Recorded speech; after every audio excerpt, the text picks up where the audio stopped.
Recently, and by that I mean literally the last couple of weeks, I've dabbled a little with animation using AI resources like Kling and ChatGPT.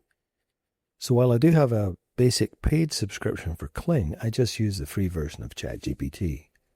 I think a lot of us used to draw little stick figures in our school notebooks and flick through the pages to imitate movement. That's not the same process I'm talking about, but it's still entertaining in a similar kind of way.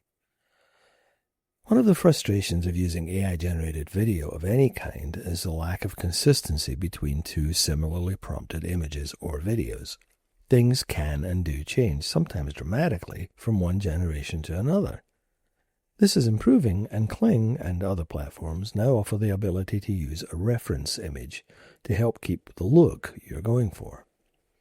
Something else I discovered from watching the Theoretically Media YouTube channel is that using a character sheet is tremendously helpful when trying to use characters in AI-generated images, videos, or animations. For example, using an old photo of me when I had hair and more sense, I prompted ChatGPT to produce a character sheet in Studio Ghibli style. Studio Ghibli refers to the Japanese animation studio who produces those very recognizably styled cartoons like Kiki's Delivery Service, shown here.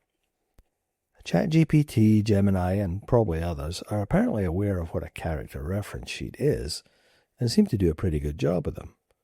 Once you have that, you can prompt the AI model to use that reference material when generating the image or video.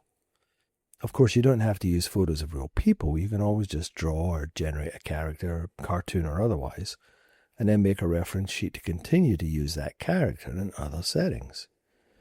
Image generations can take a sketch and embellish it into whatever you like. A better sketch, a 2D or 3D cartoon, or something close to photoreal, whatever you need.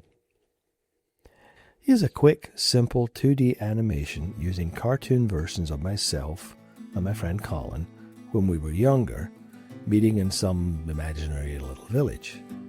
This is just 2 or 3 generated scenes edited together.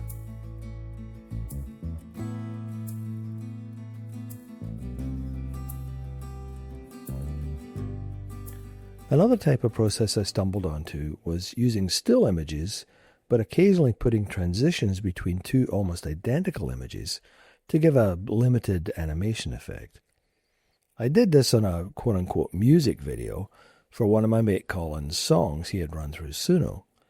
In this case, the images I created were so-called ink wash style and seemed to fit with the narrative of the song. Here I used one image, then used it as a reference for the second, slightly different image. By using a dissolve between the two, I feel it gives a pleasant bit of subtle movement. And here are some examples from the video. Nations I once knew, but every road I should have taken now feels buried in rain. And somewhere in the distance, morning sings again. This is very cheap to do in terms of tokens used, since it's only image generation. Video generations are the ones that eat up the tokens quickly.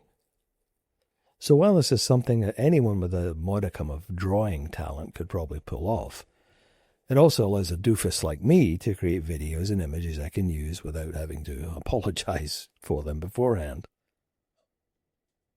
Let us know if there are any other people messing around with, Kling or AI-generated images, that kind of thing. It's something I've become interested in, and, it's probably not going to be a major thing in the channel, but I'd like to talk about it from time to time, and I already have. Cheers. Hey, if you got something out of this video, please consider liking and subscribing. And remember, be excellent to each other.